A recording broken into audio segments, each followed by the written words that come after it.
Topic है potassium competitive acid blocker. इस topic को समझने के लिए आपने ये जो टाइटल मैंने यहाँ पर लिखा हुआ है कि सिंथेसिस ऑफ HCl, यही वीडियो आपने सर्च करनी है यूट्यूब पर कि सिंथेसिस ऑफ HCl। फिर उसके बाद आना है टुवर्ड्स दिस टॉपिक, इसको ऊपर डिस्कस करना है, लर्न करना है, वॉच करना है, जो भी करना है। खैर, जो टॉपिक हमारा है वो है PCAB यानी कि पोटाशियम कंपेटिटिव एसिड ब्लॉकर। जब PPIs काम करना छोड़ देते हैं फिर उसके बाद जो नेक्स्ट मेडिकेशन हम यूज़ करते हैं that is the novel drug जो न्यूली डिस्कवर्ड है, दैट इज़ एक्चुअली PCAB। ये सारा मैकेनिज्म तो हम लोग समझ चुके हैं कि हमारे पास जो कुछ हो रहा है that's actually all about acid production in the stomach.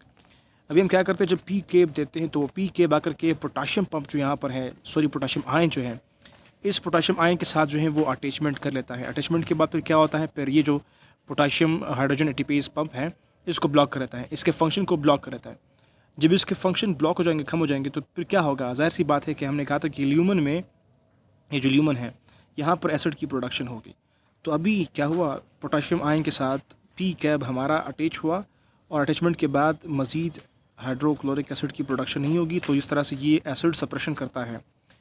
Remember this point कि जब हम लोग PCAB देते हैं तो ये PCAB की ये वैल्यू होती है और ये फंक्शनल रोल है कि PCAB जो है वो पोटाशियम आयन के साथ जब ये कंबाइन करता है और पोटाशियम एटीपेज को ये बंद करता है, पोटाशियम हाइड्रोजन एटीपेज पंप जो है इसके फंक्शन को, तो इस तरह से जो एसिड की प्रोडक्शन है वो कम हो जाएगी, यानी कि ये एसिड सप्रेशन करेगा और ये मोस्ट इफेक्टिव है और पोटेंट है एज़ कम्पेयर टू PPIs।